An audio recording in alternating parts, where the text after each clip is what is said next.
إن بعض الظن اسم ولا تجسسوا ولا يغتب بعضكم بعضا আমার আল্লাহ রাব্বুল আলামিন বলে হে বিশ্বাসীগণ হে ঈমানদারগণ তোমরা এক অপরের ত্রুটির কথাগুলো বলে বেড়াবে না সামনাসামনি কথাগুলো বলে বেড়াবে না যদি তোমরা বেড়াও তাহলে আমার আল্লাহ রাব্বুল আলামিন প্রশ্ন করলেন যে তুমি তোমার মৃত ভাইয়ের মাংস খেতে কেমন লাগবে তুমি খেতে ইচ্ছুক কিনা একজন মনে করেন আমি শরীয়তের কিছু জানি না শরীয়ত বুঝি না তাহলে এই কথাটা জানি যে একটা মৃত ভাইয়ের মাংস খাওয়া তো দূরের কথা জীবিত ভাইয়ের মাংস খাওয়া যাবে না কি বলে আপনি বলতে পারবেন বন্ধু আমার আজকে আপনার বাড়ির পড়োশি বাড়ির পাশে মারা গিয়েছি ওই মারা যাওয়া লোকটাকে গিয়ে আপনি বলেন ও ভাই আমার মৌলানাদের মুখ থেকে শুনেছি এত সুন্দর ভালোবাসা তোমার বাবা ছিল তোমার ভাই ছিল অতএব এই ভাইটার মাটি না দিয়ে মাটিতে পুঁতে না দিয়ে কবর না দিয়ে একে জবাই করে খেয়ে নাও এটা যদি কোনো মৌলভী সাহেব বলে তাহলে পরে কথাটা কি বাস্তব হবে কথাটাকে শোনা যাবে বলবেন না না না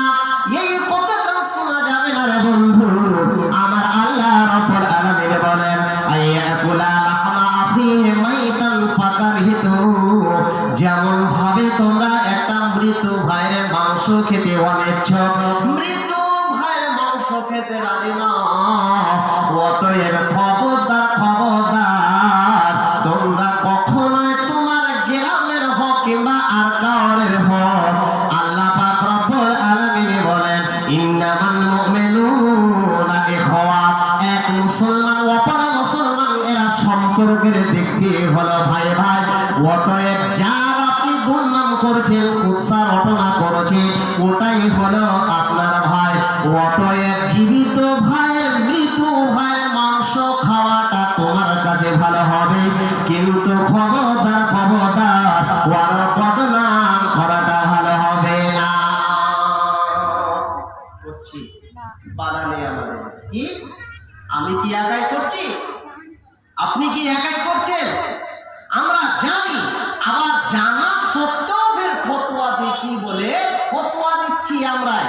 আমরা ফতোয়া দিচ্ছি কি বলে যে সামনাসামনি যদি হয় আর লোকটার ভিতরে যদি বাস্তব সেটা থাকে তাহলে বলা পথ নাই আমি যে লিগাল বলছি ওর ভিতরে আছে বলে আমি বলছি বলি কি বলি না বলে থাকি বাবাজিরা আমার হাদিস শুনুন কি আমরা যে বলি যে হ্যাঁ যদি ওর ভিতরে থাকে তাহলে ভিতরে থাকতে গেলে বলতে পারা যায় কি যায় না হাদিস বলি তাহলে বলার আগাখানে আমি আমার নিজের ভাষাতে বলেছি যে গীবত মানে হচ্ছে পরনিন্দা করা তো গীবত করা পরনিন্দা করা রাসূলের কি ভাষা রাসূল কি সংজ্ঞা দিয়েছেন এবার রাসূলের হাদিস শুনুন রাসূল সাল্লাল্লাহু আলাইহি ওয়াসাল্লাম কি বলেন আন্না আবি হুরায়রা রাদিয়াল্লাহু তাআলা আনহু আন্না রাসূলুল্লাহ সাল্লাল্লাহু আলাইহি ওয়াসাল্লাম ক্বালা আতাদরুনা মাল গীবা আমার রাসূল বললেন ওরে আমার সাহাবী বলগোনা তোমরা গীবত কাকে বলা হয় তোমরা জানো গীবতের সংজ্ঞা তোমরা জানো কি আমার রাসূল যেমন এই প্রশ্ন করা সাহাবীদেরকে আমার রাসূলের সাহাবীরা উত্তর দিলেন ক্বালু আল্লাহু ওয়া রাসূলুহু আলাম আমাদের চাইতে আল্লাহ এবং আল্লাহ পাকের রাসূল বেশি অবগত রয়েছেন আল্লাহ এবং আল্লাহ রাসূল বেশি করে ভালো করে জানেন আমার রাসূল বললেন ক্বালা যিকরুকা আখাকা বিমা ইয়াকরাহু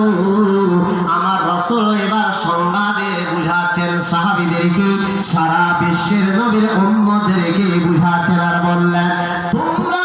গীবত কাকে বলা হয় তোমরা জেনে নাও গীবত হইল তোমাকে বলে যে তুমি তোমার ভাইয়ের গুণ বর্ণনা এমন ভাবে করেছো যে লোকটা যখন যে তোমার ভাইয়ের গুণ খারাপ বর্ণনা করছো যদি কোনো বাইপাসে যদি সেই খবরটা পেয়ে যায় তাহলে সেই অসন্তুষ্ট মনে করবে, সেই খারাপ মনে করবে, এটা হলো গীবত। আল্লাহ পাক রাসূলের সাহাবীরা বললেন আলা, আল্লাহ পাক রাসূল সাল্লাল্লাহু আলাইহি ওয়াসাল্লামের সাহাবীরা বলেন কিলা আফরাইতা ইন কানা ফি আখিহি মা আকুল,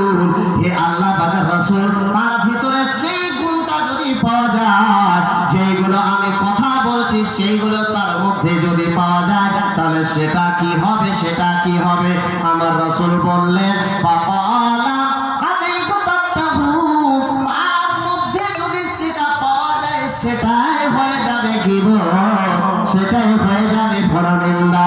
আল্লাহ পাকের রাসূল বললেন ওয়া ইল্লাম তাকুন ফীহি মা আকুল ফাকাদ বাহাতাহু, আমার রাসূল বললেন শোনো শোনো, যেটা ওর মধ্যে আছে তুমি বলছো ওটাই হয়ে গেল গীবত, আর ওর মধ্যে যদি না থাকে আর তুমি যদি বলে বেড়াও, ওর ভিতরে যদি না থাকে তাহলে বলে বেড়াও, সেটা হয়ে যাবে একটা মিথ্যা অপবাদ, সেটাই হয়ে যাবে একটা মিথ্যাচার। আমার ভিতরে আছে আর যদি আছে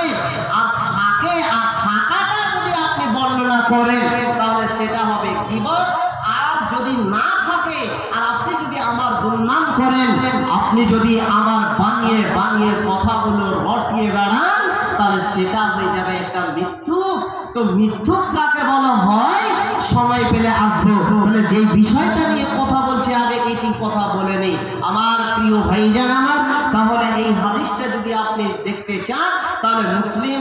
হাওয়ালা দিয়ে বলছি আপনাদেরকে, মুসলিম 115 পৃষ্ঠাতে আপনি দেখবেন হাদিসটা সুন্দরভাবে যেইভাবে পড়লাম পেয়ে যাবেন। আমার ভাইজানেরা গীবতটা কত বড় খাতারনাক, কত বড় পাপ,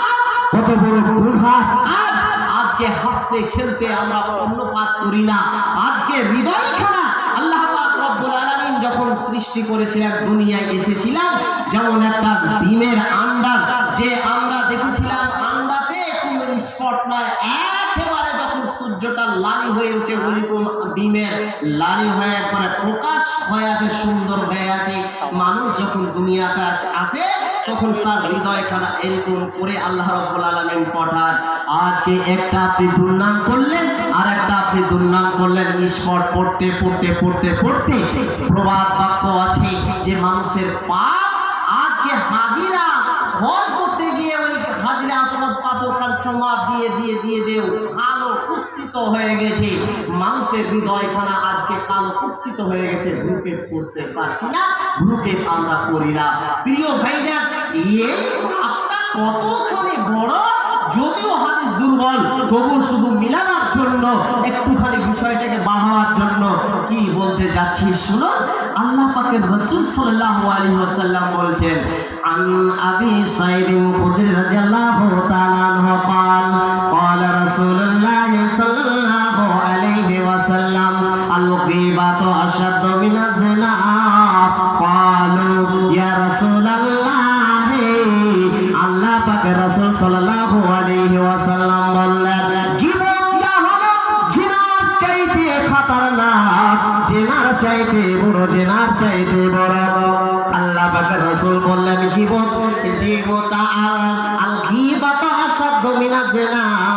জিনা করাটা বেশি আমাদের কাছে ভালো। তার মানে জিনার চাইতে বড় পাপ হলো, জিনার চাইতে খতরনাক হলো সেই গীবত করা। আমার রাসূল সাল্লাল্লাহু আলাইহি ওয়াসাল্লাম বললেন যে শোনো ক্বালা ইন্নার রাজুলা লা ইয়াজনি ফায়াতুবুল্লাহু আলাইহি, এই জন্য আপনি কোন জায়গাতে কোন একটা অপরিচিত মেয়ের সাথে সম্পর্ক লাগিয়ে আপনি জিনা করে নিলেন, আল্লাহর ঘরে চলে আসলে আল্লাহর ঘরে চলে এসে আপনি রব্বুল আলামিনকে 12টার সময় 1টার সময়তে সুন্দর করে ওযু করে নিলেন, ওযু করে নেওয়ার পরে 2 রাকাত সালাত, 2 রাকাত আপনি নামাজ পড়ে আল্লাহর দরবারে 2খানা হাত উত্তোলন করলেন আর বললেন রব্বুল আলামিন আমার দ্বারাতে এটা ভুল হয়ে গেছে, আল্লাহ আমার দ্বারাতে এটা জিনা হয়ে গেছে, পাপ হয়ে গেছে, রব্বুল আলামিন তুমি আমাকে ক্ষমা করো। আমার আল্লাহ রব্বুল আলামিন ক্ষমা করে দেবে। কিন্তু এই যে গীবতটা এমন একটা বড় খতরনাক রে বন্ধু আমার, কত ব্যাখ্যা করে না বলে, শুধু ইঙ্গিত করে বলে গুনাহ হলো দুই প্রকার, একটা হলো হুকুকুল্লাহ, একটা হলো হুকুকুল ইবাদ। হুকুকুল্লাহ যেটা আপনি ডাইরেক্ট গুনাহ করে নিলেন, সিডি দেখে নিলেন, মোবাইলে পাবজি খেলে নিলেন, আর কিছু করে নিলেন, তারপরে আল্লাহর ঘরে গিয়ে আপনি তাসবিহ তার আপনি তওবা করে নিলেন, রব্বুল আলামিন ক্ষমা করে দিবেন। কিন্তু হুকুকুল ইবাদ যেটা বান্দার হক, কাউরের জমিনকে আপনি দখল করে নিয়েছে, জমিনকে হজম করে নিয়েছেন, বেঈমানি করে নিয়েছেন, যতক্ষণ পর্যন্ত আপনি তার কাছে ক্ষমা না চাইবেন, ততক্ষণ পর্যন্ত আমার আল্লাহ ক্ষমা করবে না। আমার ভাইজানেরা, আমার বাবাজিরা, ও আমার মায়েরা, ও আমার বোনেরা, আজকে উঠতে বসে আমরা সেই গীবতটা করে থাকি। গীবতটা কত পাপ, কত বড় পাপ, কত খতরনাক। যে লোকটার আপনি গীবত করবেন, যে লোকটার আপনি পরনিন্দা করবেন, যে লোকটার আপনি গীবত করব, দুর্নাম করব, যতক্ষণ পর্যন্ত তার কাছে গিয়ে আমরা ক্ষমা না চাইব, রব্বুল আলামিন ততক্ষণ পর্যন্ত আমাদের ক্ষমা করবেন না।